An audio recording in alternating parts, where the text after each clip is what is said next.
지금까지의 우리가 배워왔던 것들, 사고, 체계들은 눈에 보이는 것과 증명할 수 없으면은 그것이 사실이 아닌 것으로 우리는 지금까지 학교에서도 그렇고 배워왔어요. 하지만 지금 되어지는 모든 현상들에 대해서 보게 되면 과학의 발전과 여러 가지 제시되는 증거들을 통해 보게 되면 보이지 않는 원리들이 더욱더 정확하게 움직여지고 있음에 대해서 볼 수 있게 됩니다. 그러니까 보이는 거, 눈에 보이는 것이 어떤 고체로서 보인다라고 할지라도 고체는 고체가 아니에요.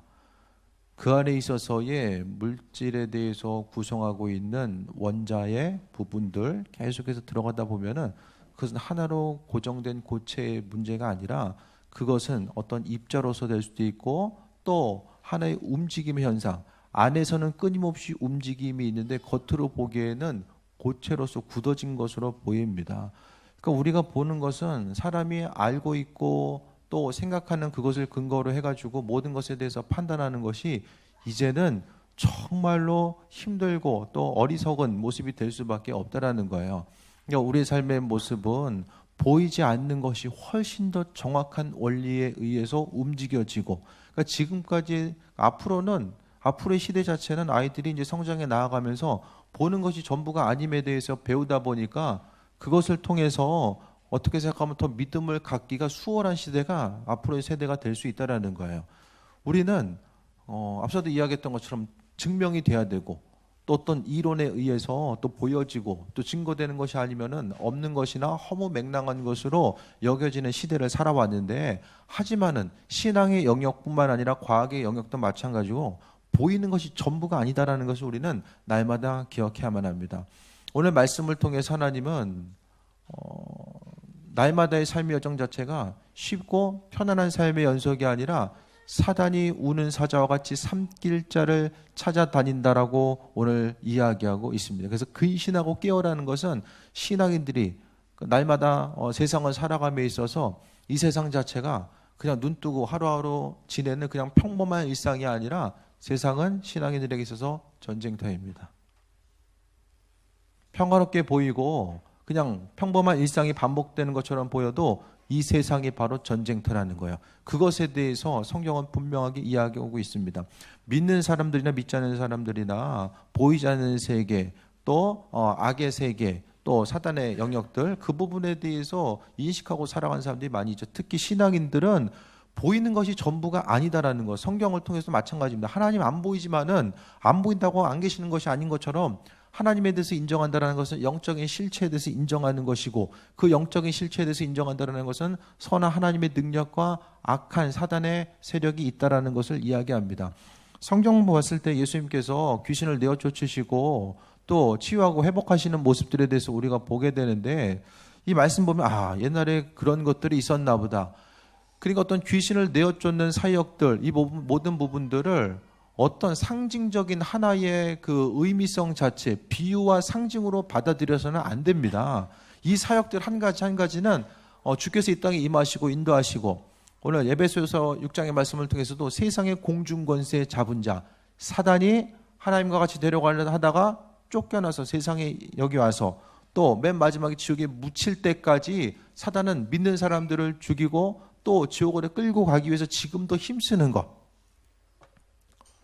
그것이 바로 사단의 역할입니다. 그러니까 믿는 자로서 깨어있지 못하면은, 요즘에 전쟁 무기 가운데 중요한 게 레이더죠, 레이더.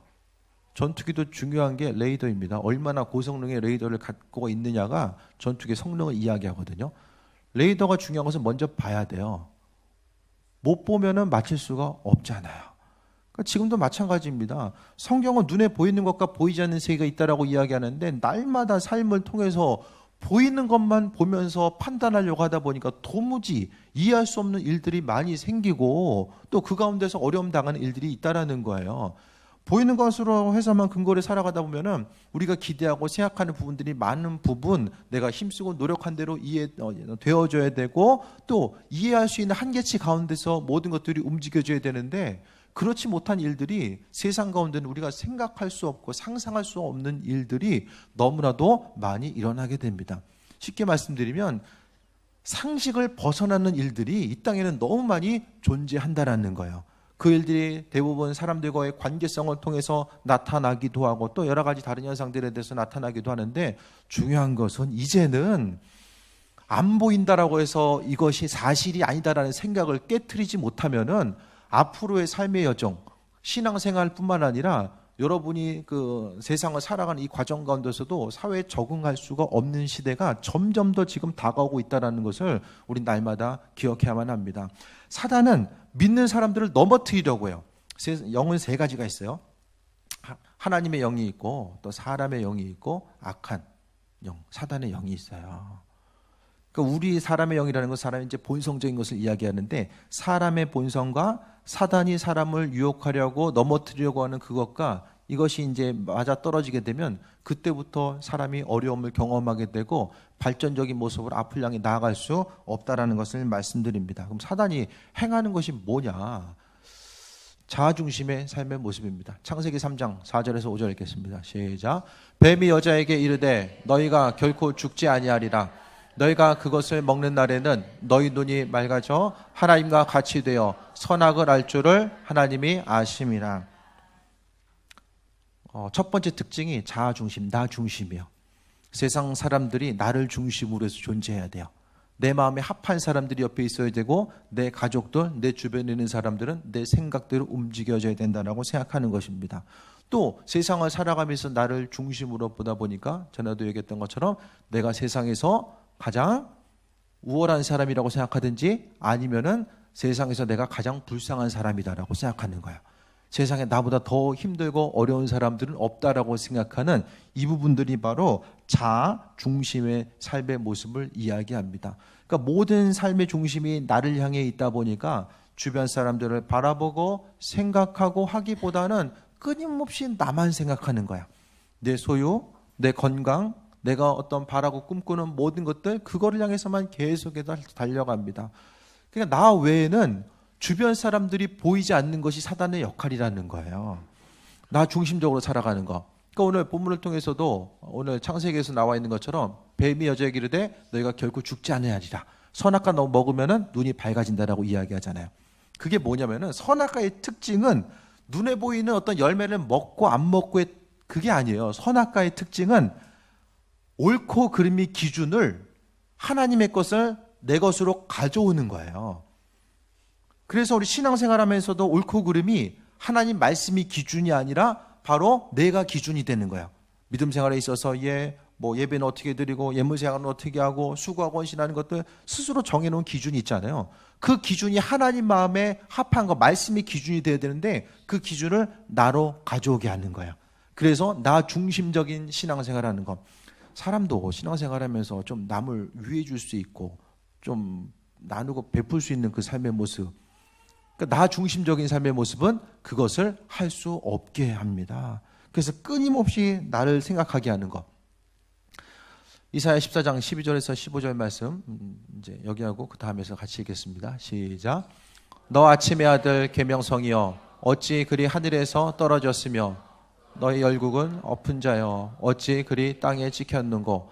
내가 내 마음에 이르기를 내가 하늘에 올라 하나님의 뭇별 위에 내 자리를 높이리라. 내가 북극 스페의 산 위에 앉으리라. 가장 높은 구름에 올라가 지극히 높은 이와 같아지리라 하는도다. 그러나 이제 내가 수월 곧 구덩이 맨 밑에 떨어짐을 당하리로다. 사단이 원래는 성경에서 보면은 찬양을 맡았었던 천사장이었었는데 한번 내가 하나님하고 같이 되어보려고 하다가 어떻게 된 거예요? 쫓겨났죠. 쫓겨나가지고 그게 이제 사단이 된 거예요. 그래서 여기 나와 있는 것처럼 높은 구름에 올라가는 것, 지극히 높은 이와 같이 되려고 하는 것이 바로 사단의 특징. 그 특징을, 그러니까 사단은 자기 특징을 버리지 못해요. 그래서 그것을 교묘하게 이용해서 사람에게 그 마음의 중심을 두려는 거죠. 그래서 오늘 베드로전서 5장 5절을 통해서도 젊은 자들의 이와 같이 장로들에게 순종하고 겸손하고 허리를 동이라. 하나님은 교만한 자를 대적하시되 겸손한 자에게 은혜를 주시리라. 6절에서도 하나님의 능하신 손 아래서 겸손하라라고 이야기합니다. 나 중심적인 삶은 어떻게 해결할 수 있을까요? 권위에 대한 순종밖에는 해결할 수 있는 방법이 없어요. 내가 높아지려고 하는 거, 아이들이 교육해 나가는 과정 가운데서 스스로 높아지려고 하는 마음도 부모의 말씀에 순종했을 때에 그 부분이 어느 정도 정리가 되잖아요. 하나님 말씀에 순종하고 그 말씀을 우리 기준으로 두지 않으면은 끊임없이 올라가려고 하는 나 중심의 삶의 모습 자체로부터 탈피할 수가 없다라는 거예요. 그러니까 사단은 끊임없이 삶을 통해서 생각했을 때의 충동질하는 것은 나 중심적인 삶을 살 것. 예수님은 어떤 일 하셨어요? 오늘 종료주일인데 다른 사람을 위해서 생명을 버리기 위해 이 땅에 오셨잖아요.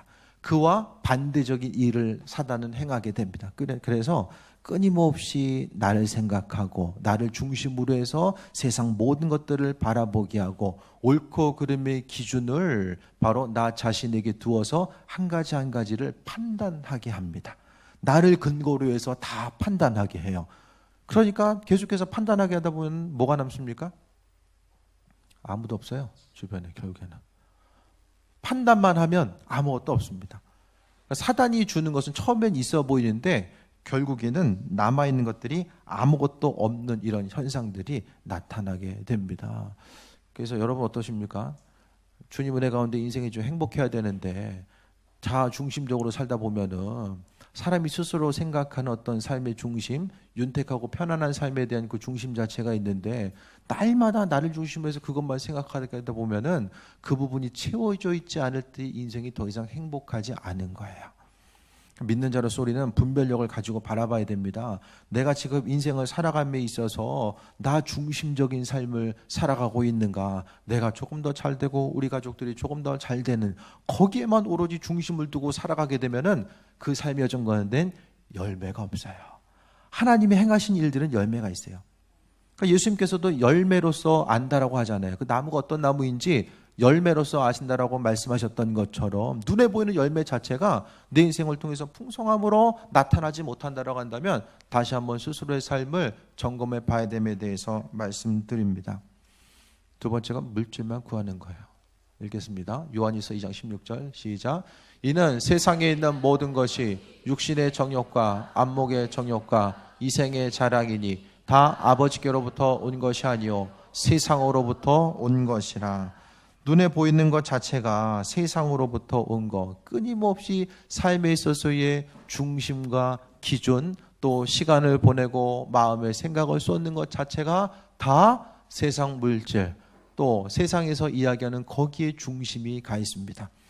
그래서 사단이 하는 것은 끊임없이 소유에 집착을 하게 돼요. 왜냐?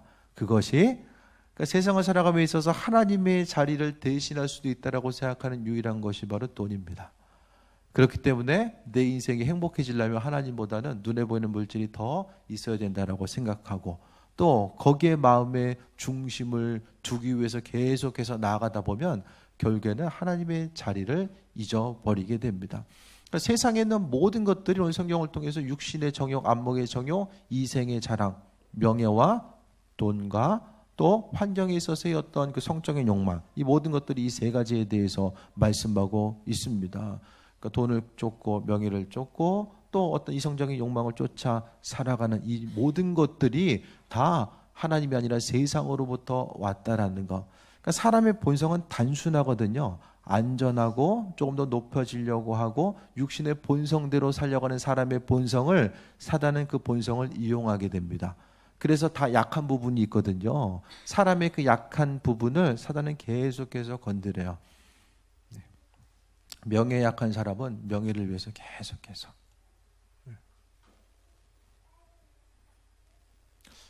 주변에 보다 보면 명예는 본인의 일에 충실히 하다 보면 자연스럽게 주어지는 거잖아요. 또 그것이 주어졌을 때 누군가는 또 감당해야 될 때가 또 있습니다. 하지만 그 명예를 위해서 자신의 목표를 이루기 위해서 그 명예 자체를 갖기 위해서 힘쓰고 발버둥치다 보면 또 반드시 한쪽에서는 병들어 곪는 부분이 생길 수밖에 없다라는 거예요. 그러니까 믿는 사람들이 철저히 바라봐야 될 것은 명예 구하는 것이 아니라 하나님께서 겸손하라고 말씀하셨고 하나님께서 소유 그 모든 것 되심에 대해서 바라보는 거죠. 또 돈도 마찬가지죠. 제가 지난주 금요일에도 비슷한 거 말씀드렸지만은 사람이 가진 것에서 만족한 적은 없어요. 만족할 수가 없어요. 사람의 본성은 이 정도면 됐구나. 이 정도면 내가 됐네. 소유 때문에 또 환경의 어떤 것 때문에 만족하면서 살아간 적이 언제 있었던가 그 부분에 대해서 한번 좀 점검해 볼 수 있게 되길 바랍니다. 끊임없이 물질만 구하고 나를 중심으로 해서 세상 것을 계속해서 가지고 오려는 그런 모습. 디모데전서 6장 10절 보겠습니다. 시작. 돈을 사랑함이 일만하게 뿌리가 되나니 이것을 탐내는 자들은 미혹을 받아 믿음에서 떠나 많은 근심으로써 자기를 찔렀도다. 디모데전서 6장 10절 말씀이죠. 일만하게 뿌리라는 건 사람이 죄 짓는 데 있어서의 만 가지를 벗어납니까? 만 가지 죄악을 벗어날 수가 있어요? 만 가지 안은 대부분 들어가죠. 돈을 사랑하는 것 자체가 죄의 뿌리가 된다라고 이야기합니다. 돈을 사랑하는 것, 사람의 본성은 누가 시키지 않아도 끊임없이 옆에 있는 것들에 대해서 나 중심으로서 계속해서 가져오려고 해요. 그 본성을 어떻게 이길 수 있어요?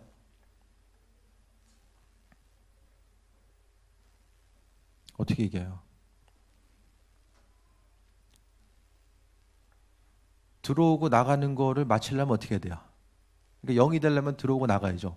그럼 우리는 통로예요, 통로. 우리는 창고가 아니라 금고도 아니고 창고도 아니고 우리는 통로입니다. 그래서 그 사해를 이야기를 많이 예로 들잖아요. 이스라엘의 사해 보면은 물이 들어오는 데 있는데 나가는 데가 없어요. 그렇게 하다 보니까